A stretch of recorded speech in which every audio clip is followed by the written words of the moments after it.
ಎಲ್ರಿಗೂ ನಮಸ್ಕಾರ. ಪುಷ್ಪಾ ಶೆಟ್ಟೀಸ್ ಕುಕಿಂಗ್ ಡೈರಿಗೆ ಸ್ವಾಗತ.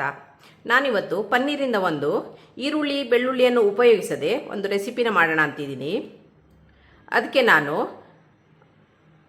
ಪನ್ನೀರನ್ನು ಮ್ಯಾರಿನೇಷನ್ ಮಾಡ್ಕೊಳ್ಳಿಕ್ಕೆ ಕೆಲವೊಂದು ಸಾಮಗ್ರಿಗಳನ್ನು ತೊಗೊಂಡಿದ್ದೀನಿ. ಇಲ್ಲಿ ನಾನು ಒಂದು 250 ಗ್ರಾಮ್ ಆಗುವಷ್ಟು ಪನ್ನೀರನ್ನು ತೊಗೊಂಡಿದ್ದೀನಿ. 1/4 ಟೀ ಸ್ಪೂನ್ ಕಸೂರಿ ಮೇಥಿ, ಅರ್ಧ ಟೀ ಸ್ಪೂನ್ ಅಚ್ಚ ಖಾರದ ಪುಡಿ, ಅರ್ಧ ಟೀ ಸ್ಪೂನ್ ಕೊತ್ತಂಬರಿ ಪುಡಿ, ರುಚಿಗೆ ತಕ್ಕಷ್ಟು ಉಪ್ಪು, 2 ಪಿಂಚ್ ಆಗುವಷ್ಟು ಹಳದಿ, ಅರ್ಧ ಟೀ ಸ್ಪೂನ್ ಜೀರಾ ಪೌಡರ್, ಒಂದು 3/4 ಟೇಬಲ್ ಸ್ಪೂನ್ ಆಗುವಷ್ಟು ಸಾಸಿವೆ ಎಣ್ಣೆನ ತಗೊಂಡಿದ್ದೀನಿ. ಹಾಗೂ 2 ಪಿಂಚ್ ಆಗುವಷ್ಟು ಕಾಲ ನಮಕನ್ನು ತಗೊಂಡಿದ್ದೀನಿ. ಇದನ್ನೆಲ್ಲ ಸೇರಿಸಿ ಈಗ ನಾವು ಪನ್ನೀರನ್ನು ಮ್ಯಾರಿನೇಷನ್ ಮಾಡ್ಕೊಳ್ಳೋಣ. ಈಗ ಪನ್ನೀರನ್ನು ಮ್ಯಾರಿನೇಷನ್ ಮಾಡ್ಕೊಳ್ಳಿಕ್ಕೆ ಮಿಕ್ಸಿಂಗ್ ಬೌಲನ್ನು ತೊಗೊಂಡಿದ್ದೀನಿ. ಅದಕ್ಕೆ ನಾನು 3/4 ಟೇಬಲ್ ಸ್ಪೂನ್ ಆಗುವಷ್ಟು ಸಾಸಿವೆ ಎಣ್ಣೆನ ಹಾಕ್ತಾಯಿದ್ದೀನಿ, ಅರ್ಧ ಟೀ ಸ್ಪೂನ್ ಕೊತ್ತಂಬರಿ, ರುಚಿಗೆ ತಕ್ಕಷ್ಟು ಉಪ್ಪು, ಕಸೂರಿ ಮೇಥಿ ಕ್ರಷ್ ಮಾಡಿ ಇಟ್ಕೊಂಡಿದ್ದೀನಿ, ಸ್ವಲ್ಪ ಹಳದಿ,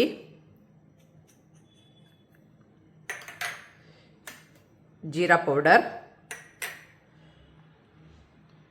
ಅಚ್ಚ ಖಾರದ ಹುಡಿ ಹಾಗೂ ಕಾಲ ನಮಕನ್ನು ತೊಗೊಂಡಿದ್ದೀನಿ. ಈಗ ಇದನ್ನು ಚೆನ್ನಾಗಿ ಮಿಕ್ಸ್ ಮಾಡೋಣ.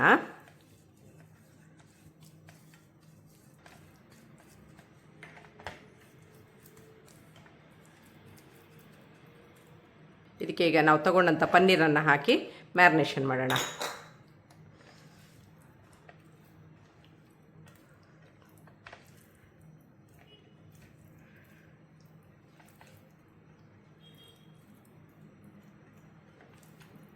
ಈಗ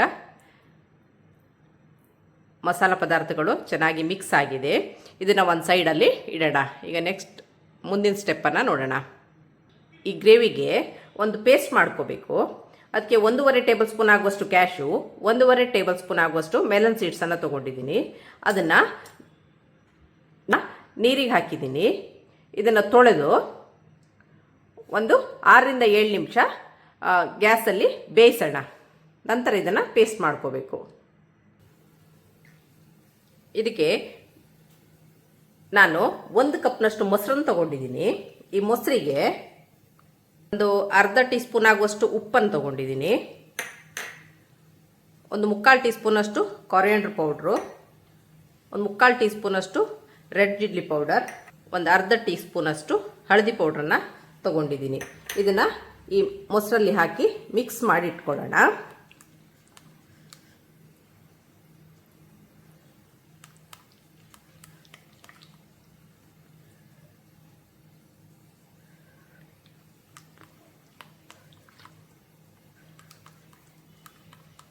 ಇದು ಚೆನ್ನಾಗಿ ಮಿಕ್ಸ್ ಆಗಲಿ.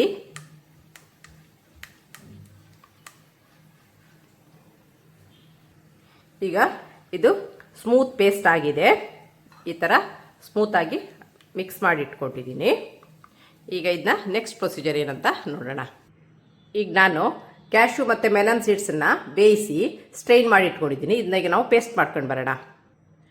ಈಗ ನಾನಿಲ್ಲಿ ಕ್ಯಾಶು ಮತ್ತು ಮೆಲನ್ನ ಪೇಸ್ಟ್ ಮಾಡ್ಕೊಂಡು ಬಂದಿದ್ದೀನಿ. ಇಲ್ಲಿ ಮೊಸರಿಗೆ ಏನೆಲ್ಲ ಮಸಾಲೆ ಹಾಕಿ ಪೇಸ್ಟ್ ಮಾಡಿ ಇಟ್ಕೊಂಡಿದ್ದೀನಿ. ನಾನು ಕ್ಯಾಶು ಮತ್ತು ಮೆಲನ್ ಸೀಡ್ಸ್ ಪೇಸ್ಟನ್ನು ಇದಕ್ಕೆ ನಾನು ಆ್ಯಡ್ ಮಾಡ್ತಾ ಇದ್ದೀನಿ.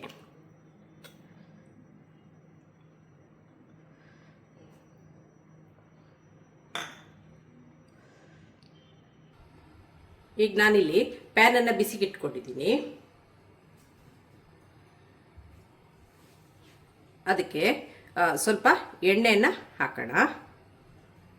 ಈ ಪನ್ನೀರನ್ನು ಈಗ ಇದಕ್ಕೆ ಹಾಕಿ ಶಾಲೋ ಫ್ರೈ ಮಾಡಿ ತೆಗೆಯೋಣ.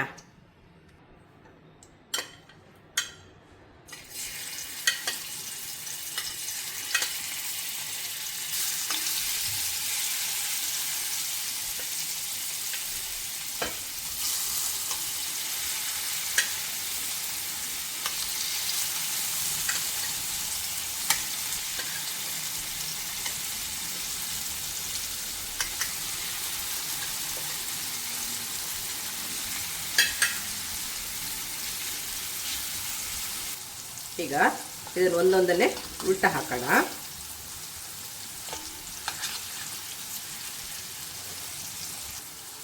ಇದೀಗ 2 ಸೈಡ್ ಬೆಂದಾಗಿದೆ. ಈಗ ಪಾತ್ರೆಗೆ ಟ್ರಾನ್ಸ್ಫರ್ ಮಾಡ್ಕೊಳ್ಳೋಣ.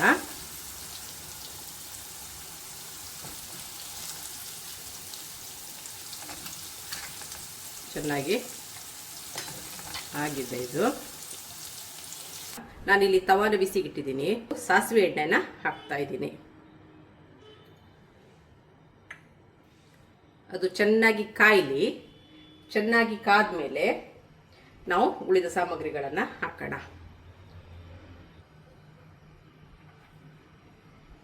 ಈಗ ಎಣ್ಣೆ ಚೆನ್ನಾಗಿ ಕಾದಿದೆ.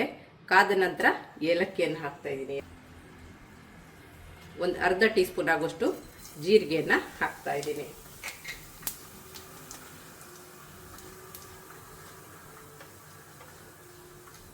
ಅರ್ಧ ಇಂಚು ಶುಂಠಿಯನ್ನು ಕಟ್ ಮಾಡಿ ಇಟ್ಕೊಂಡಿದ್ದೀನಿ, ಅದನ್ನು ಹಾಕ್ತಾ ಇದ್ದೀನಿ.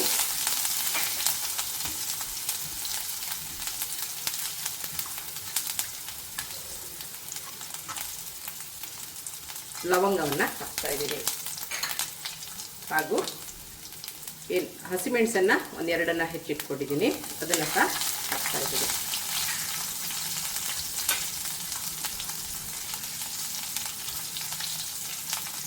ಇದನ್ನು ಒಂದು 3 ನಿಮಿಷ, 2 ರಿಂದ 3 ನಿಮಿಷ ಚೆನ್ನಾಗಿ ಫ್ರೈ ಆಗಲಿ. ಈಗ ಗ್ಯಾಸನ್ನು ಸ್ಲೋ ಮಾಡಿ ಇಟ್ಕೊಳ್ಳಿ.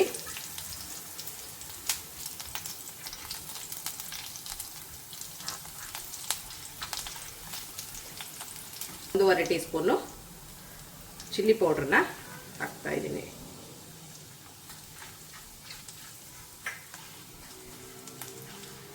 ಚಿಲ್ಲಿ ಪೌಡ್ರ್ ಹಾಕಿದ ಕೂಡಲೇ ಸ್ವಲ್ಪ ನೀರು ಹಾಕಿ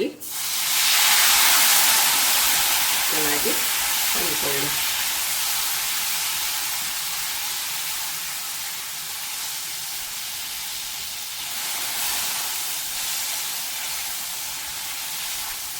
ವೀಕ್ಷಕರೇ, ಇದು ಮಾಡೋದು ತುಂಬಾ ಸುಲಭ.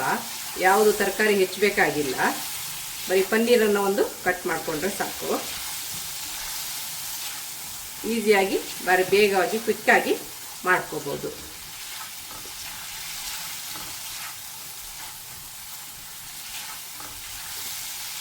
ಈಗ ಇದು ಎಣ್ಣೆ ಬಿಡ್ತಾ ಬರ್ತಾ ಇದೆ. ಈ ಹಂತದಲ್ಲಿ ನಾವು ಏನು ಕರ್ಡ್ ಪೇಸ್ಟ್ ಮಾಡಿ ಇಟ್ಕೊಂಡಿದ್ದೀವಲ್ಲ, ಈಗ ಅದನ್ನು ಹಾಕೋಣ. ಕರ್ಡ್, ಕ್ಯಾಶು, ಮೆಲನ್ ಪೇಸ್ಟ್ ಮತ್ತು ಎಲ್ಲ ಮಸಾಲ ಸಾಮಗ್ರಿಗಳು ಮಿಕ್ಸ್ ಮಾಡಿಟ್ಟಿದ್ದೀವಲ್ಲ, ಅದನ್ನೀಗ ಹಾಕಿದ್ದೀನಿ. ಈಗ ಫ್ಲೇಮು ಲೋ ಆಗಿರಲಿ. ಇದು ತುಂಬ ಕ್ವಿಕ್ ಆ್ಯಂಡ್ ಈಸಿಯಾಗಿ ಬಹಳ ಬೇಗವಾಗಿ ಮಾಡುವಂಥ ಒಂದು ರೆಸಿಪಿ ಅಂತಲೇ ಹೇಳ್ಬೋದು. ದಸರಾ ಟೈಮಲ್ಲಿ ಹಾಗೂ ಉಪವಾಸ ದಿನಗಳಲ್ಲಿ ಇದು ಒಂದು ಒಳ್ಳೆಯ ರೆಸಿಪಿ.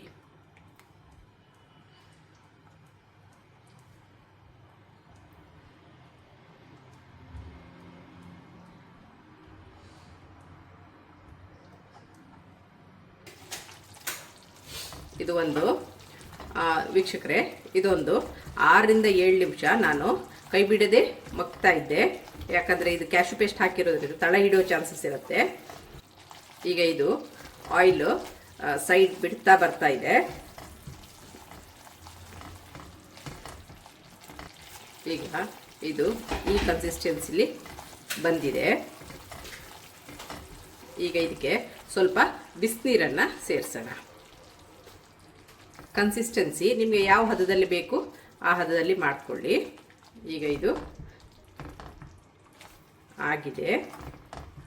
ಕುದಿ ಬಂದ ನಂತರ ನಾವು ಹುರಿದಿಟ್ಟ ಪನ್ನೀರನ್ನು ಇದಕ್ಕೆ ಮಿಕ್ಸ್ ಮಾಡೋಣ. ವೀಕ್ಷಕರೇ, ಇದೀಗ ಆಗಿದೆ. ಈಗ ನಾವು ಹುರಿದಿಟ್ಟ ಪನ್ನೀರನ್ನು ಇದಕ್ಕೆ ಸೇರಿಸೋಣ.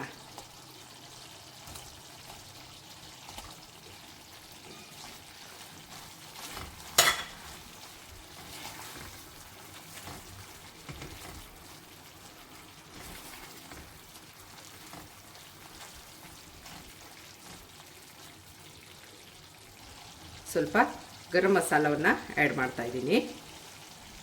ಒಂದು 1/4 ಟೀ ಸ್ಪೂನ್ ಅಷ್ಟು. ಒಂದು ಸ್ವಲ್ಪ ಕಸೂರಿ ಮೇಥಿನ ಸೇರಿಸ್ತಾ ಇದ್ದೀನಿ. ಎಷ್ಟು ಚೆನ್ನಾಗಿ ಟೆಕ್ಸ್ಚರ್ ಬಂದಿದೆ ನೋಡಿ, ತುಂಬಾ ಚೆನ್ನಾಗಿ ಬಂದಿದೆ. ಈ ಹಂತದಲ್ಲಿ ಒಮ್ಮೆ ಉಪ್ಪನ್ನು ನೋಡ್ಕೊಳ್ಳಿ. ನಿಮಗೆ ನನ್ನ ಈ ರೆಸಿಪಿ ಇಷ್ಟವಾದಲ್ಲಿ ಪುಷ್ಪಾ ಶೆಟ್ಟಿಸ್ ಕುಕ್ಕಿಂಗ್ ಡೈರಿ ಇದಕ್ಕೆ ಒಂದು ಲೈಕ್ ಕೊಡಿ, ಶೇರ್ ಮಾಡಿ, ಕಮೆಂಟ್ ಮಾಡಿ. ಸಬ್ಸ್ಕ್ರೈಬ್ ಆಗಿಲ್ಲ ಅಂದರೆ ಸಬ್ಸ್ಕ್ರೈಬ್ ಆಗಿ, ಹಾಗೂ ನಿಮ್ಮ ಫ್ರೆಂಡ್ಸ್ಗಳ ಜೊತೆನೂ ಹಂಚ್ಕೊಳ್ಳಿ. Thank you. ಈಗ ನಾವು ಇದನ್ನು ಬೇರೆ ಪಾತ್ರೆಗೆ ಟ್ರಾನ್ಸ್ಫರ್ ಮಾಡೋಣ. ವೀಕ್ಷಕರೇ, ಈರುಳ್ಳಿ ಬೆಳ್ಳುಳ್ಳಿ ಹಾಕದೆ ಪನ್ನೀರ್ ಗ್ರೇವಿ ಸವಿಯಲು ಸಿದ್ಧವಾಗಿದೆ. ಈಗ ಸ್ವಲ್ಪ ಕೊತ್ತಂಬರಿ ಸೊಪ್ಪನ್ನು ಹಾಕೋಣ.